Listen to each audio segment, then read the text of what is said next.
امت مسلمہ ہمارے ملک میں خاص طور پر اور پوری دنیا میں،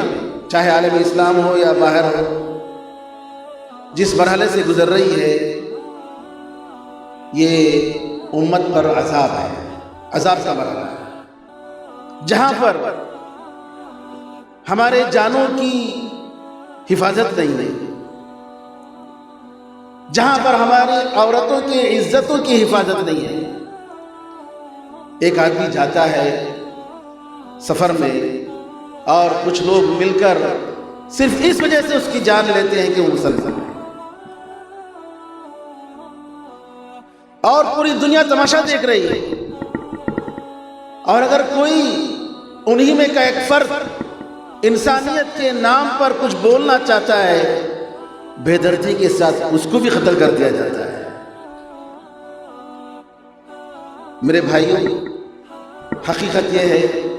امت پر عذاب کا زمانہ ہے، اور اس کا تقاضا یہ ہے جیسا کہ اللہ نے فرمایا فَلَوْلَا إِذْ جَاءَهُمْ بَأْسُنَا تَضَرَّعُوا، جب ہماری پکڑ آئی، جب ہمارا عذاب آیا تو کیوں ان لوگوں نے گڑگڑایا نہیں، توبہ کیوں نہیں کیا، ہماری طرف رجوع نہیں کیوں کیے؟ جو حالات ہیں اس کا تقاضا یہ ہے کہ ہم سب سے پہلے اللہ تعالیٰ کی طرف پڑھیں، اللہ کی طرف رجوع کریں۔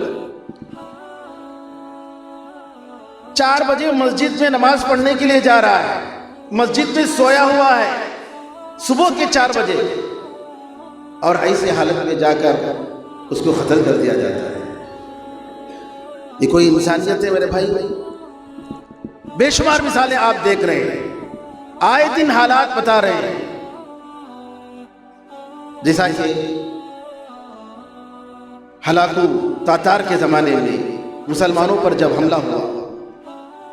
اور تاتاریوں نے کسی نے سوال کیا کسی عالم سے، جب تمہارا مذہب برحق ہے تو کیوں تم پر اللہ تعالیٰ نے ان دشمنوں کو مسلط کیا؟ انہوں نے جواب دیا کہ اللہ تعالیٰ نے اسی طریقے سے تم لوگوں کو ہم پر مسلط کیا ہے جیسے جانوروں کے ریوڑ، بکریوں کے ریوڑ جب وہ چلتے ہیں اور ان میں سے کوئی بکری اگر ریوڑ سے ہٹ کر، اپنے مالک سے ہٹ کر جب کسی اور جگہ جاتی ہے تو نگراں کتے کیا کرتے ہیں، بھونک کر، ڈرا کر ان کو جو ہے ان کے مالک سے، ان ریوڑ سے جو ہے ان کو جمع کرتے ہیں، شامل کرتے ہیں۔ اسی طریقے سے چونکہ ہم اپنے مالک حقیقی سے دور ہو چکے ہیں، اللہ تعالیٰ تم لوگوں کو ہم پر مسلط کیا ہے تاکہ ہم اپنے مالک حقیقی کی طرف رجوع کریں۔ تو یہاں سب سے پہلے ہمیں یہ سیکھنے کی ضرورت ہے کہ ہم اللہ کی طرف رجوع کریں۔ سبسکرائب کیجئے ہمارے چینل اور دبائیے بیل کا آئیکن تاکہ آپ کو ریگولر نوٹیفیکیشن اپڈیٹس مل سکے۔